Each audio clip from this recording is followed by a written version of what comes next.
I love how the texture and pattern of the light changes in the autumn.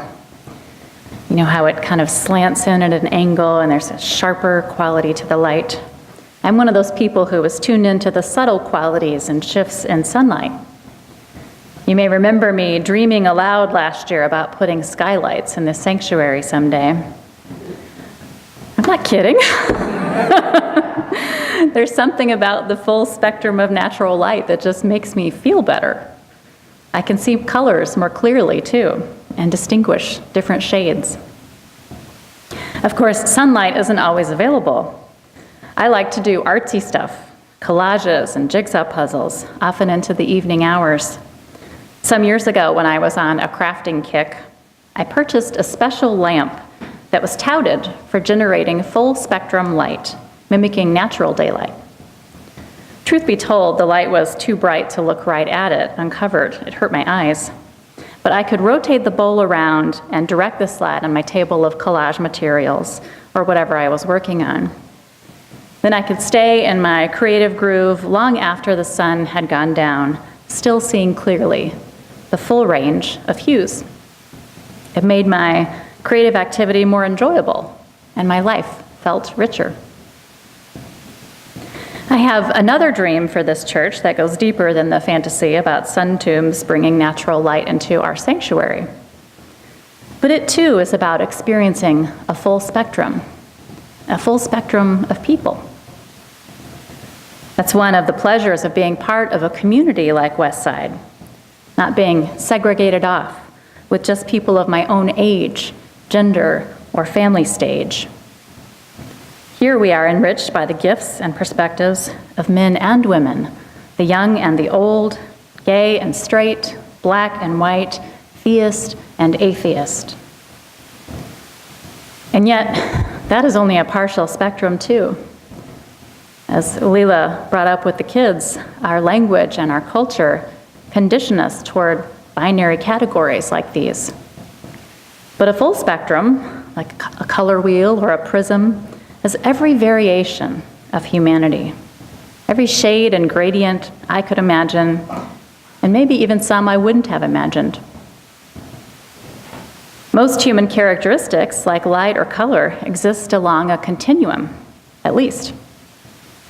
Alfred Kinsey's research almost 70 years ago revealed a much broader portion of the spectrum of sexual orientation than simply gay or straight. A small segment of people fell at the poles of purely heterosexual or purely homosexual, with most somewhere in between, most some shade of bisexual. And Kinsey also recognized an entirely separate category of asexual. In personality research, the one trait found across many cultures to be fairly inborn is introversion versus extroversion. But there are people in the middle there too. Hello, ambiverts. I know you're out there. When I was doing my ministerial internship in Columbus, Indiana, the congregation was conducting OWL for 7th and 8th graders, as we're doing for our middle schoolers right now. OWL is the Our Whole Lives sexuality curriculum that many UU congregations like ours teach. Columbus is a smaller city in conservative southern Indiana, and the OWL facilitators were having a hard time filling out a panel of people with different sexual orientations to speak and answer questions with the participating middle schoolers. They were particularly stumped trying to find a bisexual person who was out with that identity and thus open to speaking publicly. One of the facilitators wondered if I might know someone from my home church in the nearby university town of Bloomington. I remembered a woman, I'll call her Melissa, that I had sung with in the choir years before, along with her husband. After her husband died, Melissa developed a romantic relationship with another woman in the congregation who was now not only her friend, but her partner. So we reached out to Melissa, explained the situation, and asked if she would be interested in serving on this OWL panel and sharing some of her experience as a bisexual person. She was happy to have been invited to help with the OWL program, but Melissa explained that actually she did not identify as bisexual. I was introduced to a new term, Sexual fluidity, when a person's attractions change over their lifetime. Melissa had identified as heterosexual for much of her life, and then in a later phase, something shifted. It wasn't that she had been bisexual all along, or was bisexual now. Her sexuality changed. And Melissa, by the way, gave her blessing for me to share this story with you. I learned even more new vocabulary when I took a course on sexuality issues for religious professionals. It covered a wide range of topics. The area in which I felt most stretched to new understanding was sexual identity. In addition to sexual orientation, there's natal sex, which refers to one's sex at birth, as influenced by reproductive organs, chromosomes, and hormones. The continuum of natal sex includes not only male and female, but intersex, people born with some combination of both, what used to be called hermaphrodite. And then there's gender identity, a person's internal sense of their maleness or femaleness, or both or neither. The National Center for Transgender Equality estimates that up to 1% of the US population is transgender, somewhere along the continuum in between the two poles of masculine and feminine. Those of us who identify as clearly male or female, by the way, are called cisgender. So you have transgender, cisgender. And you may have heard so many other terms: genderqueer, pansexual, two-spirit, metrosexual, gender bender, and the list goes on. Now, if you have the urge to Google something later, by the way, check out the genderbread person. Not gingerbread, like the Christmas cookies, genderbread. As I was learning about all of this, I was curious and glad for the information. But I also wondered on a practical level if I would be able to absorb all of this new knowledge. It's easy to feel a bit overwhelmed when you're looking over a 3 or 4 page list of new vocabulary, or regularly encountering unfamiliar terms and ways of being in popular culture. Then finally it dawned on me, I don't actually have to know all the words to get the point. The point is that people come in a full spectrum of everything, and it's all as natural as daylight. For the scientifically minded among us, this should be no surprise. After all, science tells us that the universe has grown in complexity and diversity over the course of time, from galaxies and planets to the flora and fauna of Earth, to the wide range of colors and cultures, feelings and behaviors of human beings.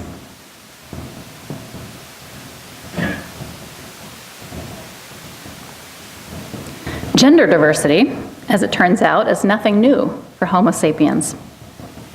Various cultures around the globe have words for a third gender or more, and often special social roles carved out for people who hold those identities. There's the Two-Spirit people of multiple Native American tribes, the Kathoi of Thailand, the Hijra of India and South Asia, the Breneshas in the Balkans. The fact that trans people pop up all over the globe suggests that the evolutionary drive toward diversity is at work here. Nature and nurture interact in complex ways, though, and we shouldn't underestimate the impact of culture in limiting the ways people can understand who they are or in shaping how they express themselves.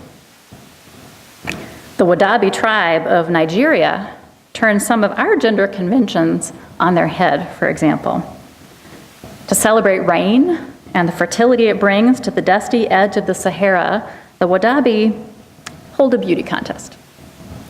Guess who are the stars of the pageant? The men.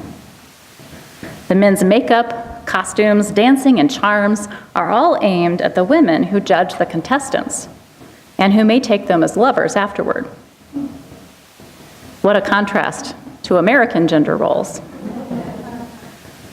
Stroll down the aisles of any discount store here, and the rows of pink loudly distinguish the girls' section of fashion dolls with their impossible figures from the boys' action heroes and trucks. As much as inborn qualities may influence gender and sexuality, we humans are also deeply shaped by our cultures. Is it any wonder, then, that it may take time for people to sort out who they really are, especially when it contradicts social expectations?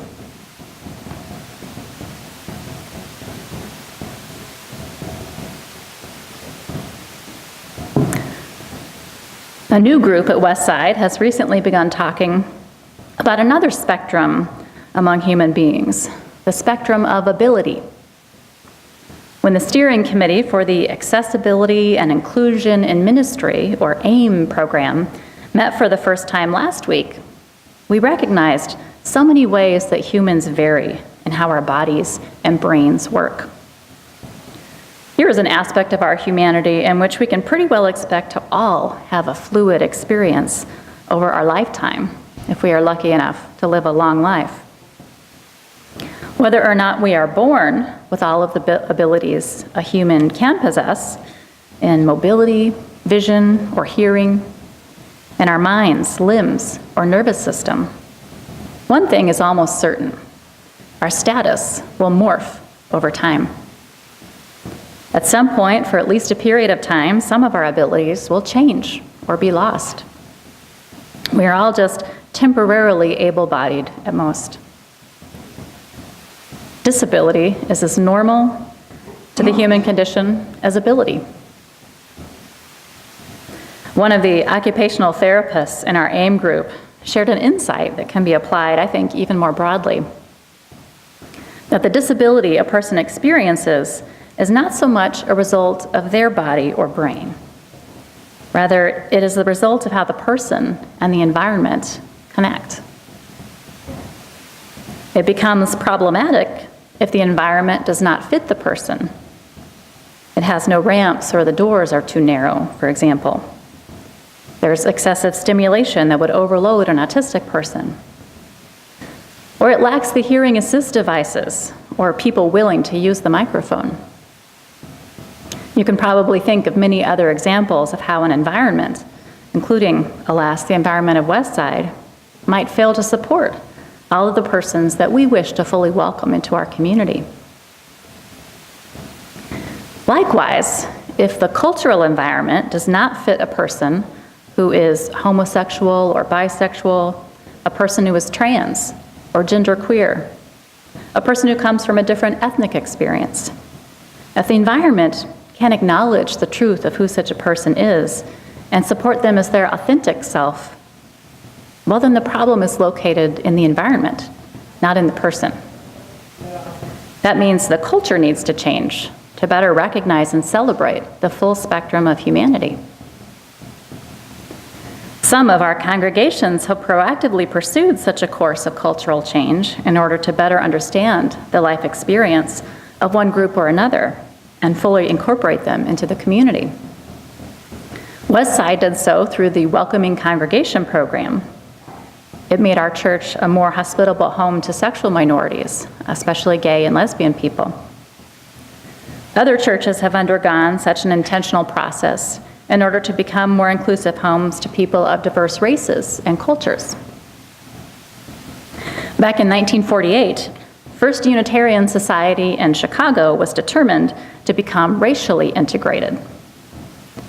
This white congregation passed a resolution expressing that commitment. Members promised to invite friends of other races who might be interested in Unitarianism to get involved. While this was a clear signal of support from the congregation, some leaders had been reticent to pursue such a change wholeheartedly. James Luther Adams remembers a meeting of the Board of Trustees, which went late into the night as they argued over whether or not to become an integrated church. By the wee hours of the morning, a trustee firmly opposed to integration was asked, probably in exasperation, "What is the purpose of the church?"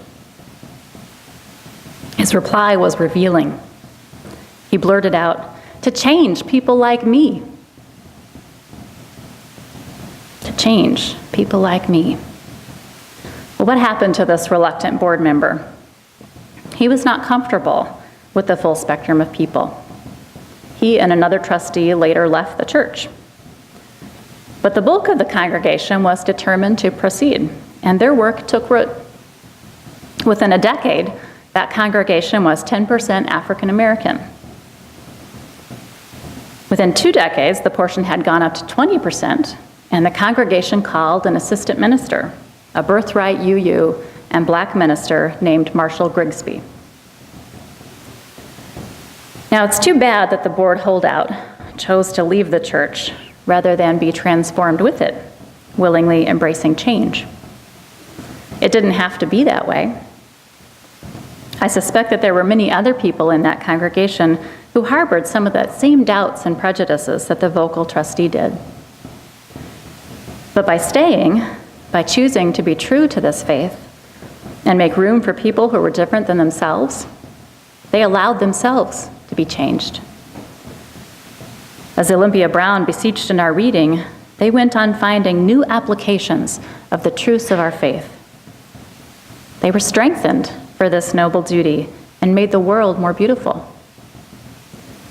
As a result, they got to experience something closer to full spectrum church, and their own lives were enriched.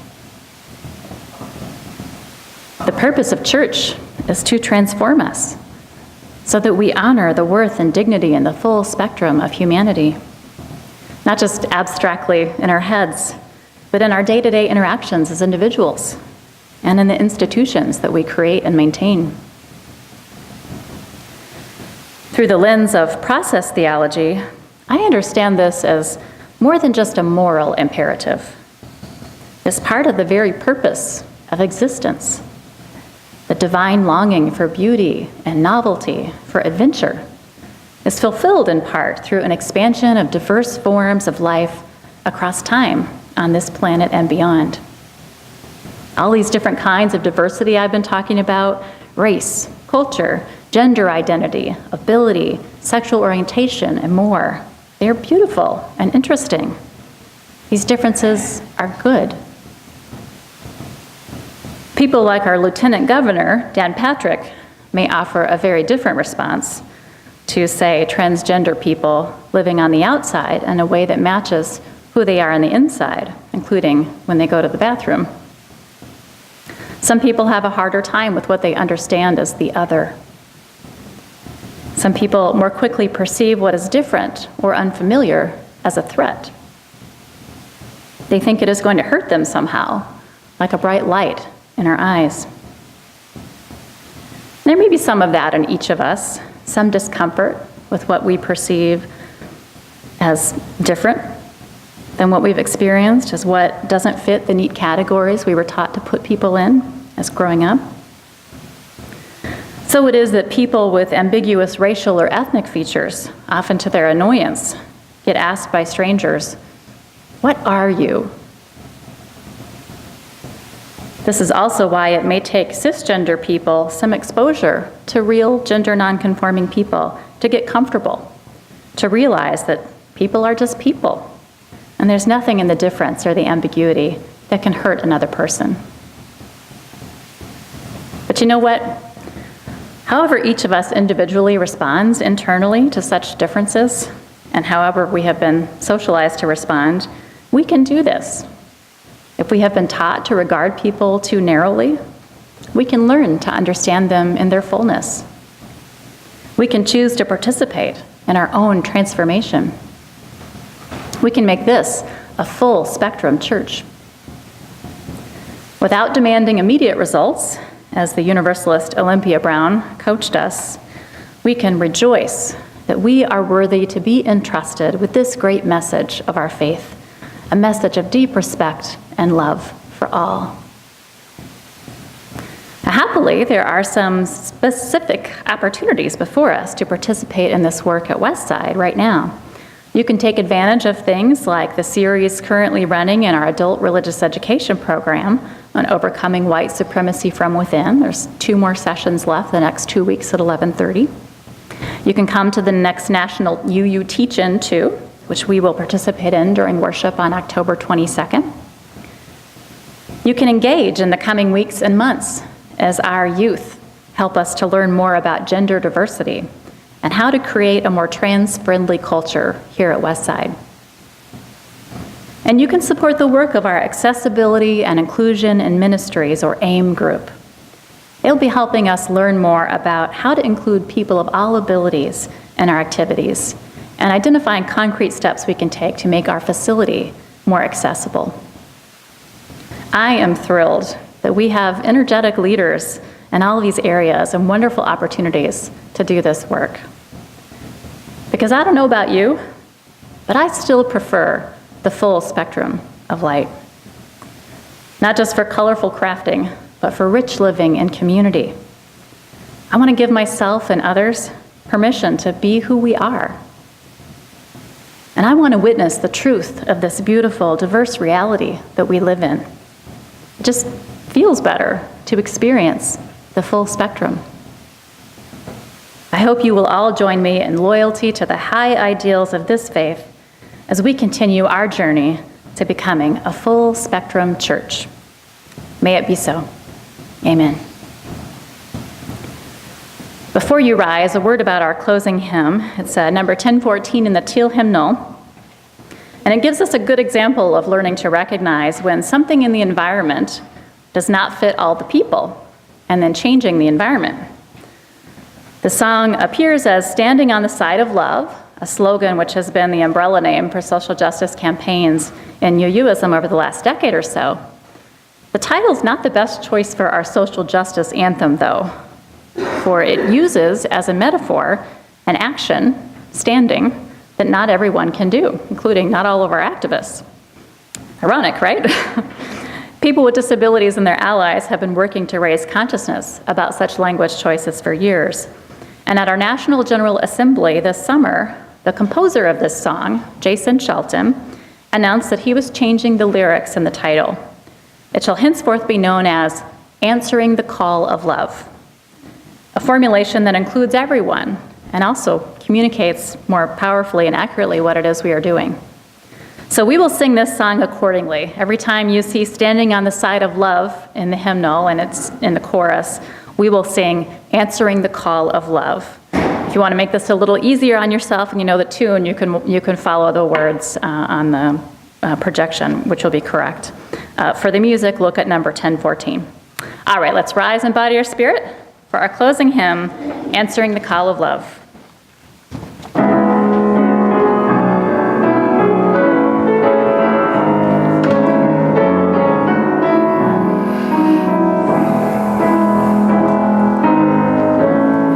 The promise of the Spirit,